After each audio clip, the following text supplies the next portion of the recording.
Hi painters. Uh, wanted to talk to you about the next part of your assignment, which is to take your color mixing and all those flat shapes that you created with all the various and different colors. The next step is to match all those colors. So some people like to try and remember the formula and all of that, but what I want to teach you is how you don't need to memorize the formulas for how you came up with colors in order to recreate colors. If you follow your basic color theory that we've learned already, and you ask yourself a series of questions over and over again, you'll be able to find just about every color and match it exactly. So think about this. For every color, we have words to describe them. We've got hue, the name of the color that separates it from other colors.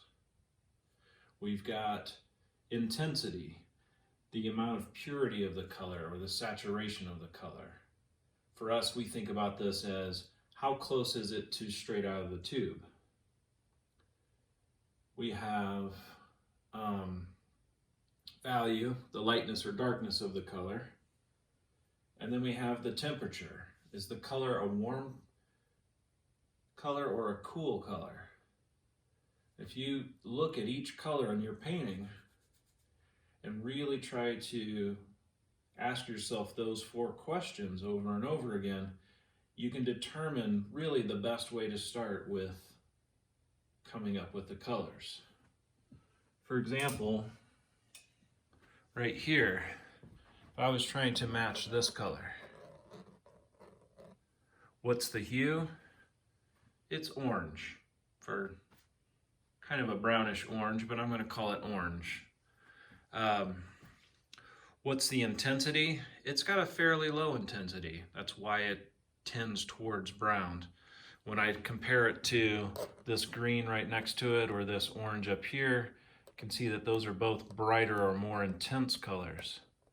When I compare it to this color, I can see that it's more intense than this. This is a more neutral color, and even this green up here is more neutral than this, although they're really close in intensity.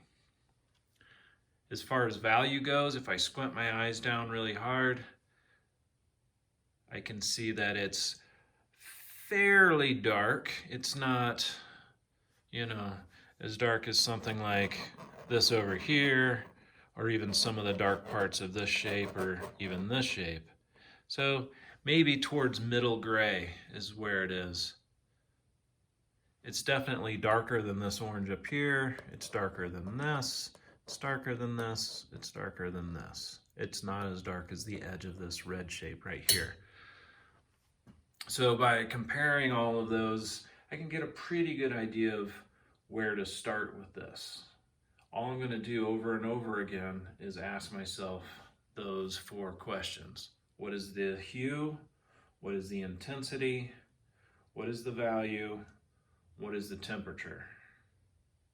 By the way, I didn't really describe this, but this is a fairly warm temperature. Not as warm as this.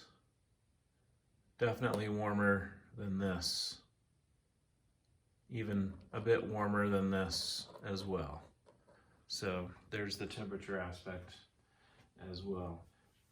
You can see over here, I've set up my palette the way we've been taught. It's got the rainbow effect. I've got a puddle of white now. You're going to need white for this. Not for matching colors, but for the next part. And then I've got cad yellow, cad orange, cad red, alizarin crimson, Prussian blue, cerulean blue, and sap green. These are the colors I use to make all of the colors on my painting, so I know that somewhere in the combination of all, 7? Of all those 7 colors, I'm going to find the color I'm looking for. I've organized it in what makes the most logical sense to me. Warmest and lightest in value, moving towards colder and also darker, but the darks really hang out here in the middle. So I go from light and warm to dark and cool, and then I come back out towards lighter and warmer on that end, but don't get very far with that. So my job is to try and match all of these colors up here. And I'm going to take you through kind of step by step the process I would go through to make this happen.